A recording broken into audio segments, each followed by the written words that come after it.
Penghambat sintesis dinding sel merupakan kelompok antibiotik yang bekerja dengan cara mengganggu pembentukan dinding sel bakteri. Dinding sel bakteri merupakan struktur penting yang memberikan perlindungan dan kekuatan bagi sel bakteri. Berikut adalah penjelasan tentang penghambat sintesis dinding sel. 1. Mekanisme kerja. Penghambat sintesis dinding sel bekerja dengan mengganggu pembentukan peptidoglikan, komponen utama dinding sel bakteri. Peptidoglikan adalah polimer kompleks yang memberikan kekuatan dan struktur pada dinding sel bakteri. 2. Inhibisi enzim.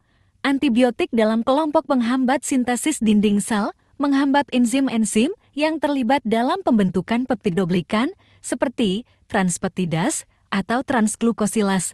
Dengan menghambat enzim-enzim ini, pembentukan dinding sel bakteri terganggu. 3. Efek terhadap bakteri. Dengan mengganggu pembentukan dinding sel, penghambat sintesis dinding sel menyebabkan kelemahan struktural pada sel bakteri. Hal ini mengakibatkan kerusakan dinding sel, kebocoran sel, dan akhirnya kematian bakteri. 4. Contoh antibiotik. Contoh antibiotik dalam kelompok penghambat sintesis dinding sel termasuk cefalosporin, penisilin, karbapenam, dan monobaktam. Antibiotik-antibiotik ini bekerja dengan cara yang sama, yaitu mengganggu pembentukan dinding sel bakteri.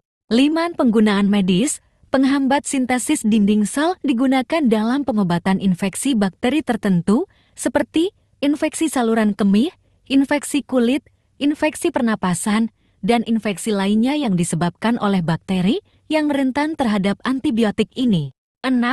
Efek samping. Penggunaan antibiotik dalam kelompok penghambat sintesis dinding sel dapat menyebabkan efek samping seperti reaksi alergi, gangguan pencernaan, diare, atau infeksi jamur akibat gangguan keseimbangan flora usus. Penghambat sintesis dinding sel merupakan salah satu kelompok antibiotik yang efektif dalam mengatasi infeksi bakteri dengan cara mengganggu pembentukan dinding sel bakteri.